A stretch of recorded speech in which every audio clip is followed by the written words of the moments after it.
मैं तुम्हें अंतिम चेतावनी देता हूं कर्ण, युद्ध के लिए सज्ज हो जाओ।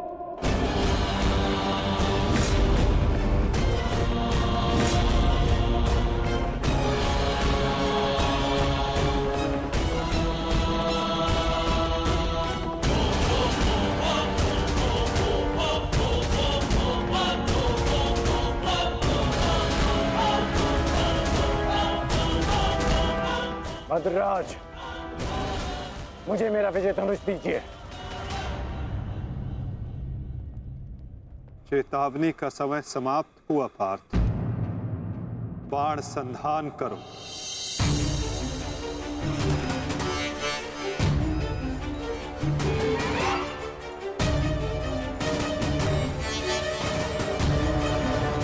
प्रहार कीजिए अंगराज। मैं निशस्त्र पर प्रहार नहीं करता सत्यसेन, इससे योद्धा की कायरता सिद्ध होती है। परंतु माधव, वो निहत्था है। नहीं पार्थ, अंगराज अभी आक्रमण कर रहे हैं। अपनी दृष्टि से अनेकों बाण बरसा रहे हैं। यदि अंगराज के हाथों में विजय धनुष आ गया तो तुम कुछ नहीं कर पाओगे पार्थ। अंगराज को परास्त करना असंभव हो जाएगा।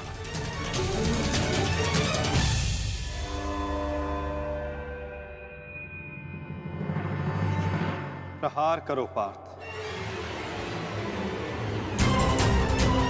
प्रहार करो।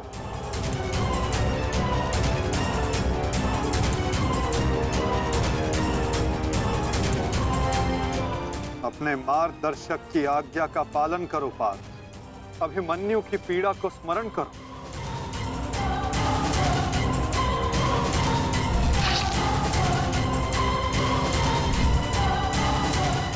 प्रहार करो पार्थ, प्रहार करो।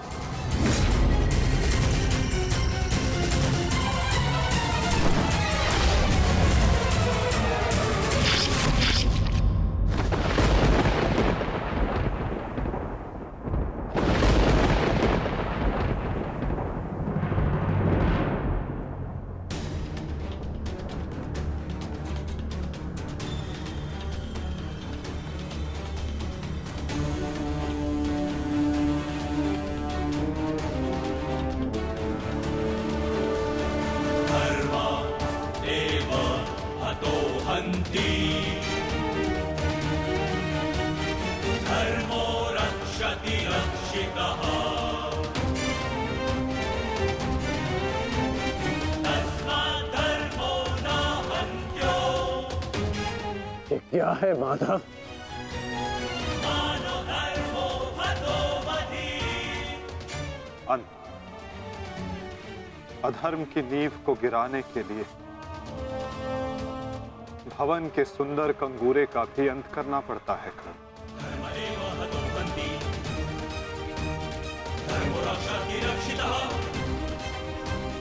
तस्मात् धर्मो न हन्त्यो। मानो धर्मो हतो वधि। प्रहार करो पार्थ,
समय व्यर्थ मत करो पार्थ।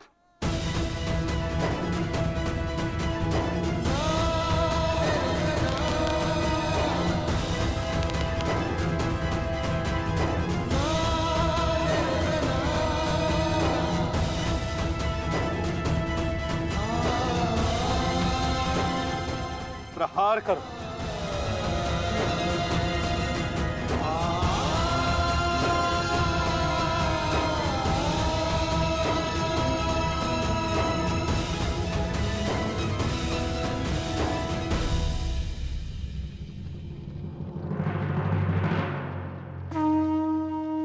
नहीं अर्जुन, रुक जाओ।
तो क्या ये आपका न्याय है? क्या इसीलिए आप मुझे मोरपंख हो जाने के लिए कह रहे थे? उत्तर दीजिए, उत्तर दीजिए, उत्तर दीजिए, उत्तर दीजिए, उत्तर दीजिए।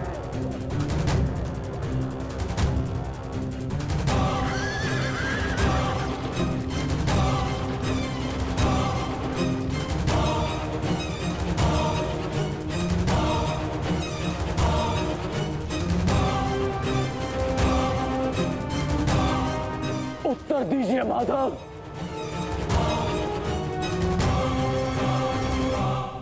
उत्तर बहुत लंबा है कर्ण, और समय बहुत कम।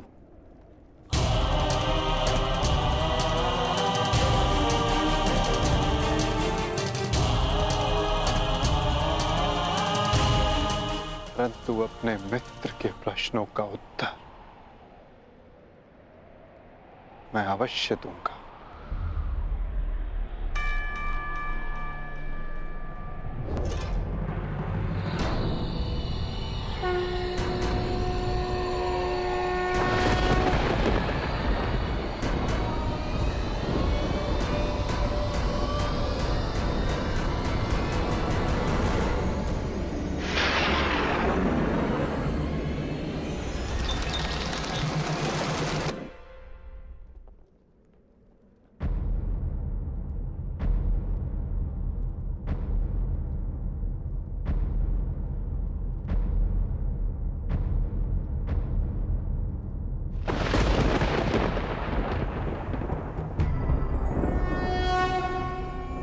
यदा यदा हि धर्मस्य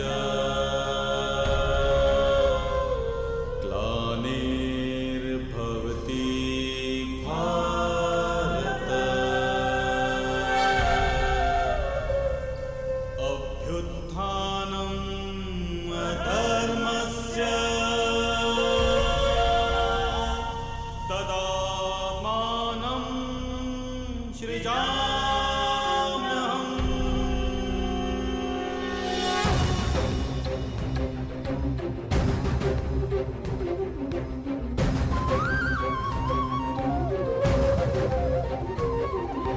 यदा यदा हि धर्मस्य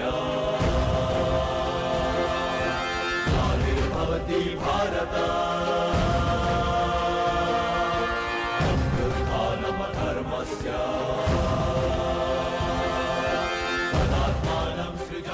कुछ प्रश्न ऐसे होते हैं मित्र, जिनके उत्तर सबके सामने नहीं दिए जाते, जो केवल आत्मा से आत्मा को मिलते हैं।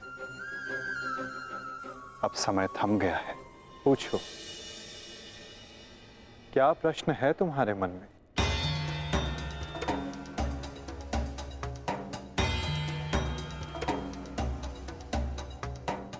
आप तो सारथी हैं ना,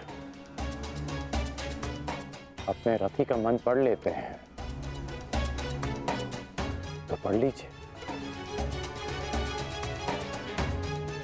मैं पहले भी कह चुका हूं मित्र, मुझे तुम्हारे मुख से सुनना अच्छा लगता है। तो सुनिए, बताइए माधव, ऐसा क्यों होता है कि जो परिवर्तन की चाह रखता है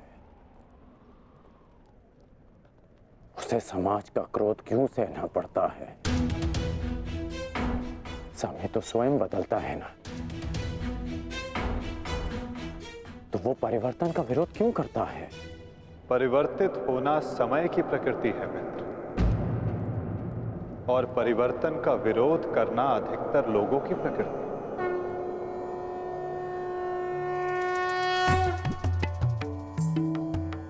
परिवर्तन के कारण मनुष्य को अस्थिर होना पड़ता है, और यही अस्थिरता मनुष्य को पीड़ा देती है मित्र। इसी कारण समाज परिवर्तन के विरुद्ध खड़ा होता है, परिवर्तन करने वालों को पीड़ा देता है, ताकि वो परिवर्तन के मार्ग से हट जाए। तो क्या इस विरोध के फलस्वरूप समाज को अधिकार है कि वो एक अबोध की हत्या करे? क्या दोष था मेरे भाई शोन का? यही कि उसने वेद पाठ किया, उसके लिए उसके मुख में पिघला स्वर्ण भर दिया गया।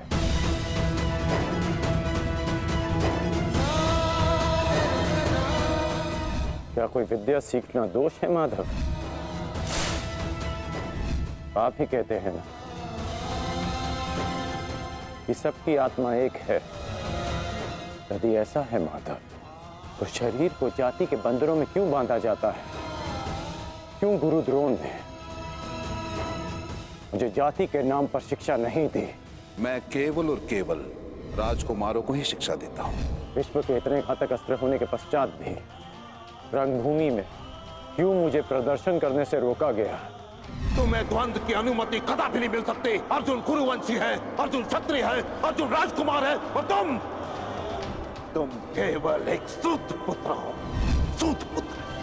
क्यों हर बार मेरे कौशल को सूत पुत्र कहकर दबा दिया जाता है?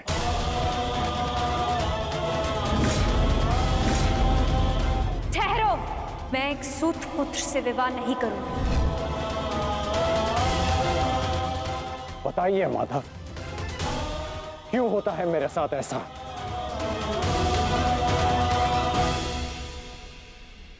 चूंकि तुम विशेष थे कर्ण, चूंकि भाग्य ने तुम्हें परिवर्तन के युद्ध का योद्धा चुना, और जो विशेष होते हैं उनकी परीक्षाएं भी विशेष होती हैं। जो अग्नि बुझाने का प्रयत्न करते हैं उनके हाथ भी जलते हैं मित्र। तपाया स्वर्ण को जाता है ताकि वो कुंदन बन सके, ना कि ताम्र या लौह को।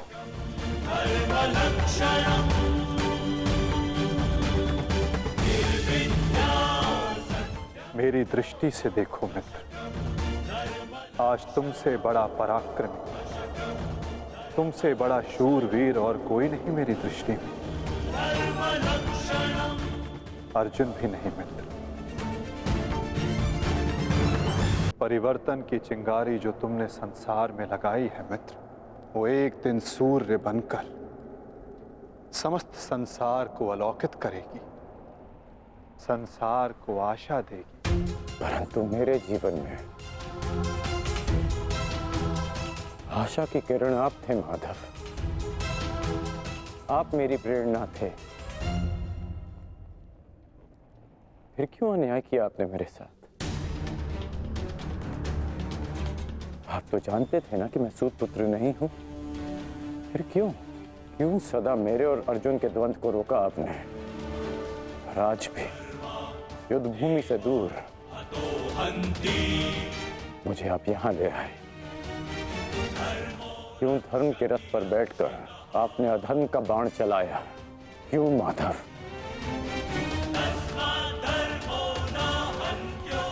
यदि आपको मेरे प्राण चाहिए थे तो सीधे कह देते माधव, मैं प्रसन्नता से अपना शीश काटकर थाली में आपको भेंट कर देता।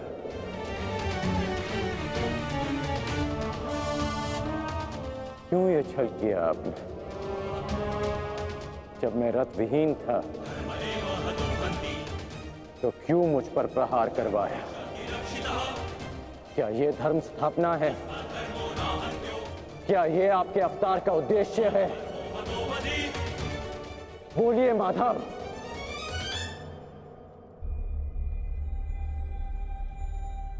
आप उत्तर क्यों नहीं दे रहे हैं? अर्जुन से पूर्व मैं आपका रथी था, आप मेरे सारथी थे, और आप ही कहते हैं ना कि सारथी रथी का मन पढ़ लेता है। तो आज क्या हुआ? आपको मेरे प्रश्न पता है, फिर उसके उत्तर क्यों नहीं दे रहे हैं आप? बोलिए।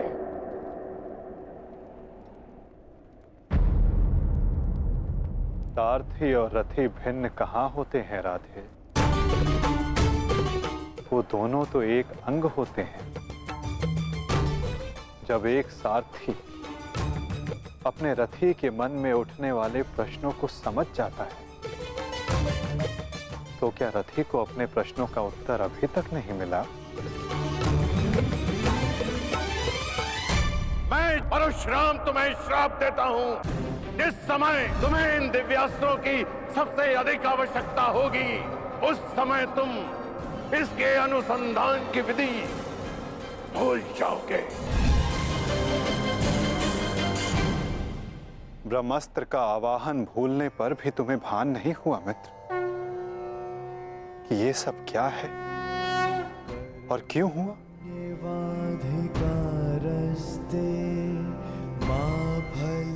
तुम्हें यहाँ खींच कर लाना मेरी विवशता थी मित्र।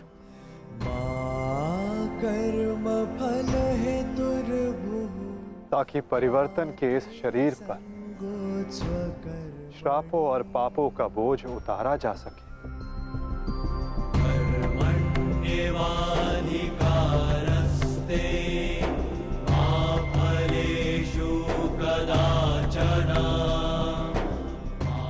तुम्हारे रथ का चक्का पहली बार नहीं फंसा है कर्ण, स्मरण है? पहली बार तुम्हारे रथ का चक्का कहाँ फंसा था?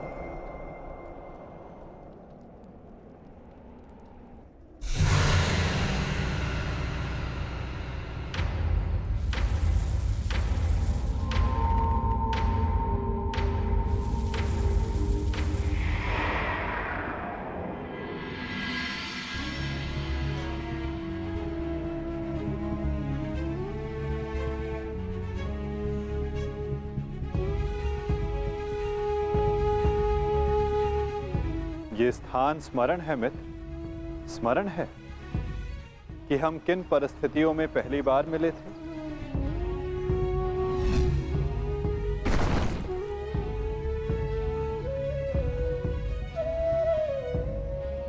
वर्तमान के कर्म भविष्य में फलदायी होते हैं अंगराज। कोई ऐसा कार्य मत करना कि भविष्य पीड़ादायी हो। कर्म मनुष्य के मार्ग चुनने से निश्चित होता है अंगराज। प्रश्न ये करना चाहिए कि मार्ग कौन सा चुना जाए, क्योंकि लक्ष्य उत्तम होने पर भी यदि मार्ग अनुचित हो तो लक्ष्य प्राप्ति असंभव है।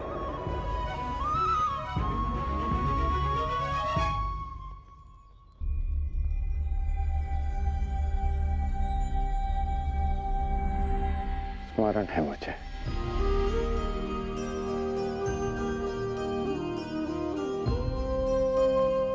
मैं प्रारब्ध बदलना चाहता था मित्र, किंतु दुर्भाग्य समय प्रबल है। तुम्हारे वचनों के कारण, श्रापों के कारण और पापों के कारण इस वर्तमान स्थिति में आना ही पड़ा कर्ण। वचन और श्राप,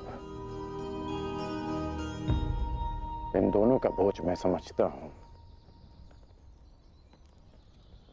परंतु पाप, मैंने कौन सा पाप किया माधव? परिवर्तन की चाह रखना, क्या ये पाप है? अपने गुरु के विश्राम को भंग न करना, क्या ये पाप है? अपने मित्र की सहायता करना, जिसने सदैव मुझे सहारा दिया, क्या ये पाप है?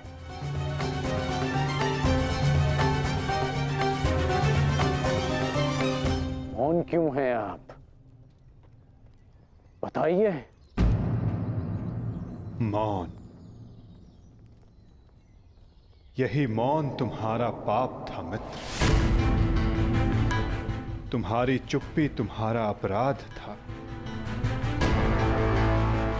पांचाली के वस्त्र हरण पर तुम्हारे शस्त्रों का मौन रहना अपराध था मित्र। होश में आओ दुर्योधन, तुम्हारा प्रतिशोध पूर्ण हुआ, मत करो यह अनर्थ। प्रतिशोध तो अभी आरंभ हुआ है मित्र, और अब इसके मध्य में तुम्हें भी नहीं आने दूंगा।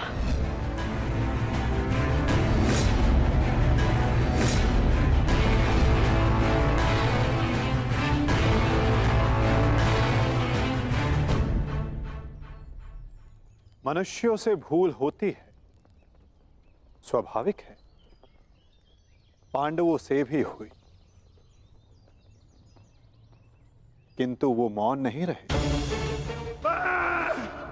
पांडुपुत्र भीम, ये प्रतिज्ञा लेता हूं, पर यही जंगल तोड़कर तुम्हारा प्राण ले लूंगा दुर्योधन। आज्ञा दीजिए भ्राताश्री, हम इनका सर्वनाश कर देंगे।